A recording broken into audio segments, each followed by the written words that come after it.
आप उसे चाहते हो, इतना कि उसकी एक स्माइल आपका दिन बना देती है और उसकी एक इग्नोरेंस आपको तोड़ देती है।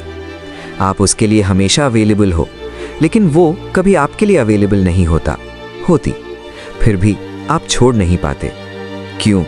क्योंकि ये प्यार नहीं, एक एहसास है जो सिर्फ आपको महसूस होता है, उसे नहीं। आज हम बात करेंगे वन साइडेड लव की सच्चाई की, वो सच्चाई जो लोग एक्सेप्ट नहीं करना चाहते। पार्ट 1, वन साइडेड लव शुरू कैसे होता है। ये कभी अचानक नहीं होता। शुरुआत छोटी होती है, थोड़ी अटेंशन, थोड़ी केयर, थोड़ी बातें, और आप सोचते हो कि शायद ये कुछ बन सकता है। लेकिन प्रॉब्लम यहीं शुरू होती है।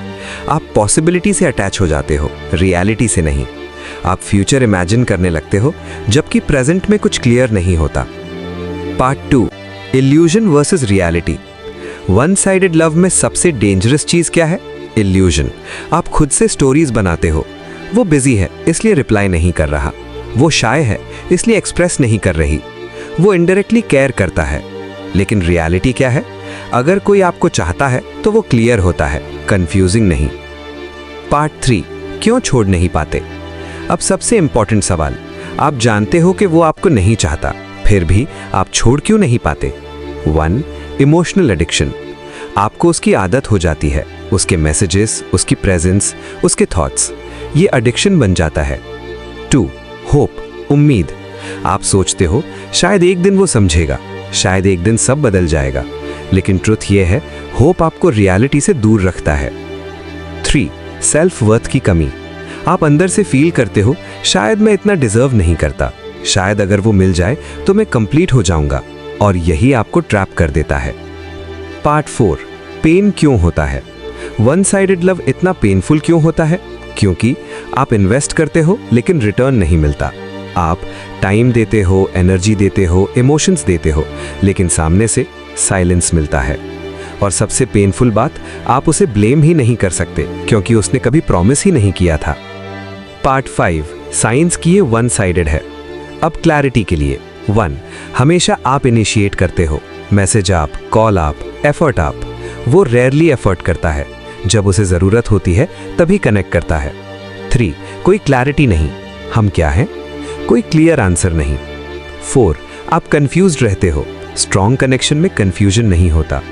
5, आपकी फीलिंग्स इग्नोर होती हैं, आप एक्सप्रेस करते हो, वो अवॉइड करता है। पार्ट 6, सबसे कड़वा सच।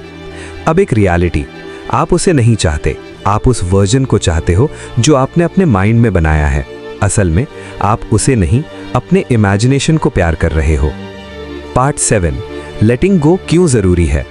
अगर आप इसे नहीं छोड़ते, आप इमोशनली ड्रेन हो जाओगे, सेल्फ रिस्पेक्ट लूज कर दोगे और फ्यूचर कनेक्शंस रूइन हो जाएंगे।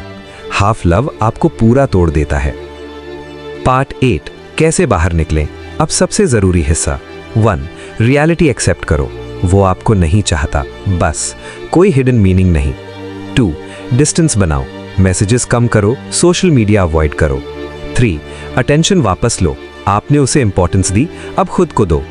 4, सेल्फ वर्थ बिल्ड करो, खुद पर काम करो, खुद को रिस्पेक्ट दो। 5, क्लोजर खुद दो, वो आपको क्लोजर नहीं देगा, आपको खुद देना पड़ेगा।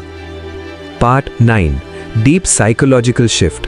वीक माइंडसेट, काश वो मुझे चाहता। स्ट्रॉन्ग माइंडसेट, मैं ऐसे इंसान के पीछे क्यों हूं जो मुझे चूज ही नहीं करता। ये सवाल आपकी लाइफ बदल देता है। एंडिंग, याद रखो, वन साइडेड लव आपको सिखाता है कि आप कितना दे सकते हो, लेकिन ये भी सिखाता है कि आपको कहाँ रुकना चाहिए। और सबसे इंपॉर्टेंट, आप किसी के ऑप्शन बनने के लिए नहीं बने, आप किसी की प्रायोरिटी बनने के लिए बने हो। फाइनल लाइन, जिसे आपको खोने का डर नहीं, उसे आपको पाने का हक भी नहीं।